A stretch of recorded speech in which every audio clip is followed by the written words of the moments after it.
The final interview from India was with a medical doctor named Zubin Marolia, and I think it's really going to encourage you. Thank you, Ty, for having me over here to share my healing experiences in the journey of cancer. Much of my work over the last 30 years has been to integrate in the line of treatment, integrate a patient in mind, body and spirit, and integrate all alternative therapies together with conventional medicine. When you see a cancer patient that comes to my clinic, they normally come with about 4 to 6 relatives. And the first time they come, I can sense the fear, the hopelessness, the resignation to the disease. And I always encourage all of the relatives to come in the clinic. All of them, husband, wife, daughter, son, relative, and they all come. And I want them to share their experiences because that is where the patient derives the support. It's not like a one-on-one, like you see in an oncology clinic, but it's always together, together and integration. So integration is a key. And that's where the Department of Integrative Medicine was started in Memorial Sloan Kettering. And today, many of the big hospitals in the United States of America have centers for integrative medicine. Yeah. I am fortunate to have had the opportunity of working in Memorial Sloan Kettering Center for Cancer Research in New York in 2009, wherein I shared my experiences in homeopathy and mistletoe with the departments together. What was their reaction? Oh, it was very, very supportive, very supportive. And I saw patients in Memorial Sloan Kettering on rounds wherein they use acupuncture, herbal medicine, curcumin, and then I used to give my small recommendations on homeopathy and mistletoe. Interesting. So integration is very important. Now, the reason that that's interesting to me is a couple of reasons. First, you mentioned vitamin B17, and it was in Memorial Sloan Kettering Hospital back in the 60s or maybe the 50s that there was a Japanese researcher, Kanematsu Segura, that began to research vitamin B17, and that was one of the first times that B17 gained prominence in the public eye. Now, they try to downplay the significance and the effectiveness of B17, but it was at Memorial Sloan Kettering. Ty, life is a story, and as the patient comes to me, I use my interrogating techniques and my history taking to unfold their story. I call it the healing story. Every patient has a story, and there is one disease like cancer wherein you need to understand the patient's story. Spend 1.5 hours, 2 hours with the patient trying to understand the childhood, the adolescence, the relationships with parents, your boyfriend, your partner, your wife, your husband, and then put together the story. Again, Ty, the story of integration. And that's very, very important because that's where the journey lies and that's where cancer develops. Let's hear some encouraging words from one of Dr. Marolia's patients named Homai Mirza. We have with us Mrs. Homai Mirza, an 83-year-old lady living in Mumbai city. Mrs. Mirza is a known case of high-grade ductal carcinoma, which was diagnosed in 2013 on the left side for the first time. Homai, can you tell us about what happened and how you were diagnosed at that time, and tell us your story? I was in Hong Kong when I found out the first lump in 2013, and I told my daughter-in-law I was there.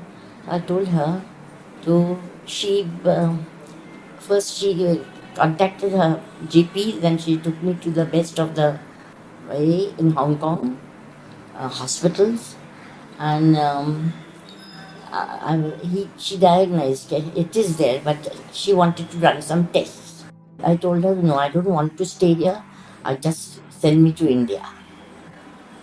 I landed in Bombay in the morning, and I was taken to Dr. Pradhan. Dr. Pradhan also diagnosed the same thing, and he operated on December 2013. Then she was given chemotherapies, and she completed her chemotherapies, and in January 2016 she had a recurrence on the other side. So she was diagnosed with breast cancer on the right breast. which also was operated in the year January 2016. Post-surgery, Homai is 83 years old. Post-surgery, they were in a dilemma as to what to do, whether she should undergo chemotherapy again. This becomes a very, very important question for most cancer patients. And it is at that time that Mrs. Mirza consulted me for integrative oncology treatment. She was put on homeopathy medicines and mistletoe therapy. Omai, can you tell us your experience with homeopathy and mistletoe therapy? And when you came to me the first time, you can tell us in your own words how you felt and how was the journey? Actually, I didn't want to go through the second phase again of chemotherapy. I said, no, I'll try homeopathy. Then my niece, who's in Andheri, she told me Dr. Marolia also goes to Radhar, so you consult him. He's a very good doctor. So I met him, and that's history now. Since last 2 years, I'm with him. And how are you feeling? No problem. No problem about this. No problem. Homai is in remission right now, and she is on regular homeopathy treatment and regular physical examinations. I think you should try. You should try homeopathy. Everybody should try. Thank you, Homai, for coming, and thank you for sharing your story. Yes, thank you so much, Homai, for sharing your story. Let's hear a few more encouraging words from another one of Dr. Marolia's patients, Pushpa Gurnani, a stage 4 ovarian cancer survivor. I'm Pushpa Gurnani. Hi everyone, from Mumbai, India. February 2016, I was diagnosed with ovarian cancer, and my family doctor, she referred me to Dr. Zubin Marolia, oncologist.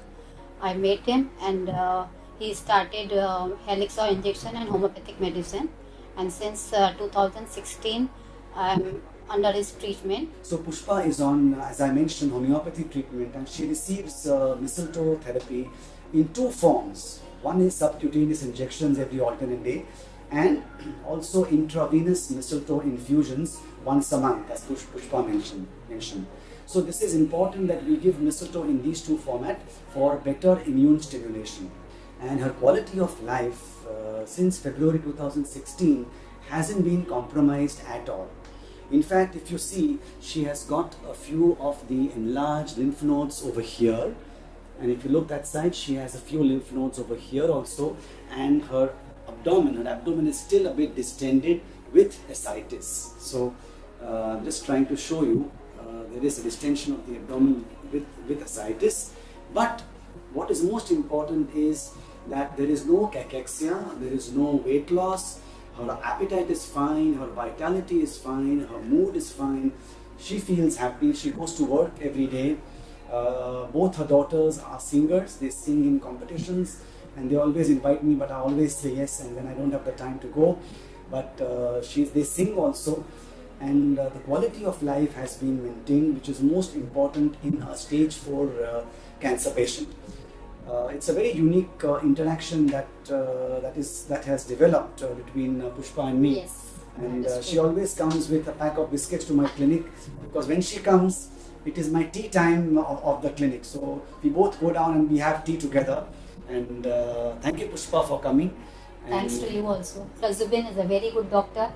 He's very loving and caring. He takes my cure very nicely. He's a jolly good fellow. Thanks to everyone. Thanks to God for giving Dr. Zubin in my life. Yes, thanks be to God. And thank you, Pushpa, for sharing your story. Dr. Zubin has many more patients who love him dearly and who got pretty emotional when they were sharing their stories. The lady that you see here, Neela Nevrakar, was just one of them. This interview literally brought tears to my eyes. And now, back to Dr. Zubin's interview, where he shares his 3S concept for healing. I'd like to share a concept which I have believed in, which I have formed in medical practice after about 28 years of medical practice. This concept, I call it the 3S concept. It holds true not only for cancer, but also for any other chronic disease, autoimmune disease, chronic diseases like arthritis. The first S The first S stands for suppression.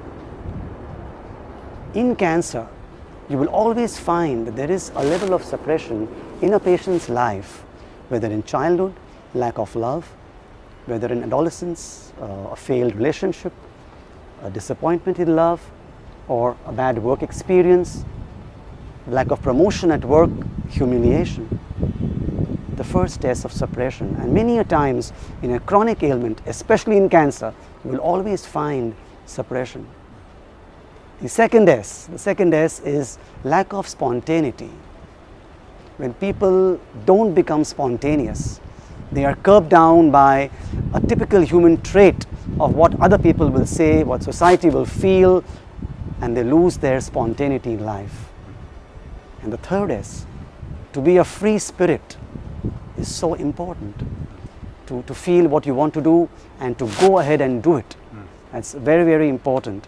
So you have suppression, you have lack of spontaneity, and you have being a free spirit.